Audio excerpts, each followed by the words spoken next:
ولو ان اهل القرى آمنوا.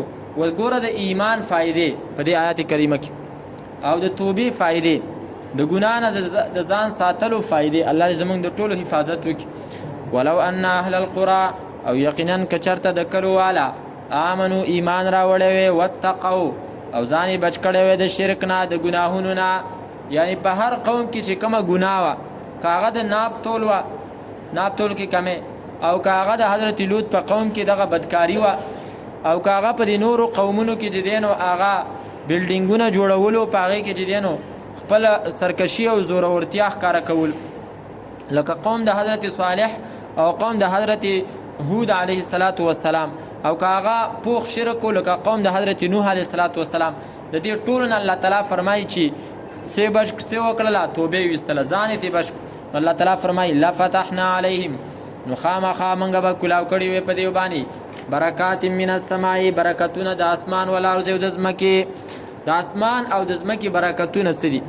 د ځمکې برکتونه خدا دي چې الله تعالی د دې دپاره د ځمکې نه چې څونه فصلونه دي هغه په وافر او په ډیر مقدار باندې راوباسي. فصلونه چې ډیر شي نو د هغې د وجې نه بیا دانې ډیري غنم ډیري او د هغې د وجې نه چې دی نو میوې ډیري سبزیان ډیري او دا شیونه چې کله ډیري نو انسانان هغه په راحت کې ښکاره خبره ده. د ټماټرو ریټ تاسو نن سبا وینئ که نه څونه په نخرو کې ټماټر روان دي کوم ځای ته ورسېده نو د هغې د وجې نه سړي پریشان دي.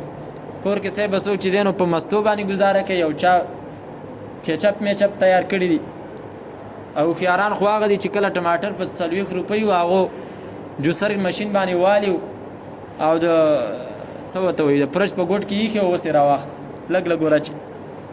نو دغه اوس کم شو که نه څومره تکلیف دی. صحیح ده.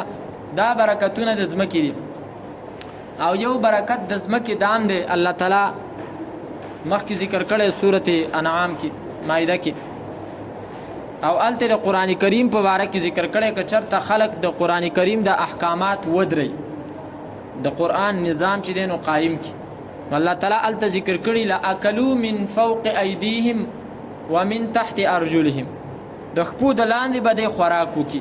نو هغه د خپو د لاندې خوراک علما کرام هغه په مختلفو قسمونو سره ذکر کړی دی. یو صورت یې دا دی چې د دوی کوم کشران دي دا به د دوی خبره مني. کشران به څه شي؟ تابع شي. نو کشر د مشر تابع دا یو نعمت دی او دا په څه سره میلاویږي چې د کشر واسطه او تعلق د الله تعالی سره برابري د مشر. نو د هغه کشر چې دی نو د مشر تابع او د هغه نافرمانی نه کوي. خو چې کله مشر هغه د الله تعالی نافرمانی نو الله تعالی هغه کشر د هغه نافرمانی کوي. دا ګوره ډېره عجیبه خبره ده. او بله خبره برکات من السماء برکتونه د بره د اسمان نه. برکتونه د اسمان څه دي؟ هغه ټیم په ټیم باندې بارانونه دي او د الله تعالی د طرف نه چې دی نو هغه ښې فیصلې دي چې الله یې د داسې خلکو دپاره بیا کوي. ټولې فیصلې د بره نه راځي که نه که هغه د قحط فیصلې دي که هغه د بادشاهانو د جوړېدو فیصلې دي او که هغه په ځمکه کې د امن فیصلې دي. د امن په څه سره راځي؟ دا بادشاهان چې صحیح د عدل او د انصاف والی دا په څه سره کېږي؟ خو دا د دې انسانانو هغه خپل چې دی نو اعمال دي چې هغه کله برابري نو دا بره فیصلې برابري.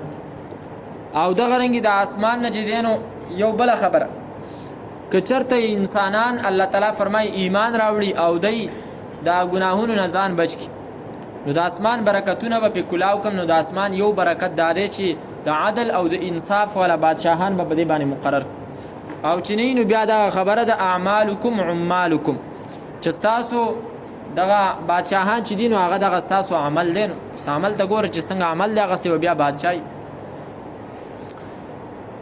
لفتحنا علیهم برکات من السماء نو خامخا موږ به کلاو کړي وي په دې باندې برکتونه د اسمان والارض او د ځمکې ولکن کذبوا لیکن دیو د دروغ نسبت کو فاخذناهم پس ونیول موږ دی لره بما په سبب د هغه څه کانو یکسبون چې هغوی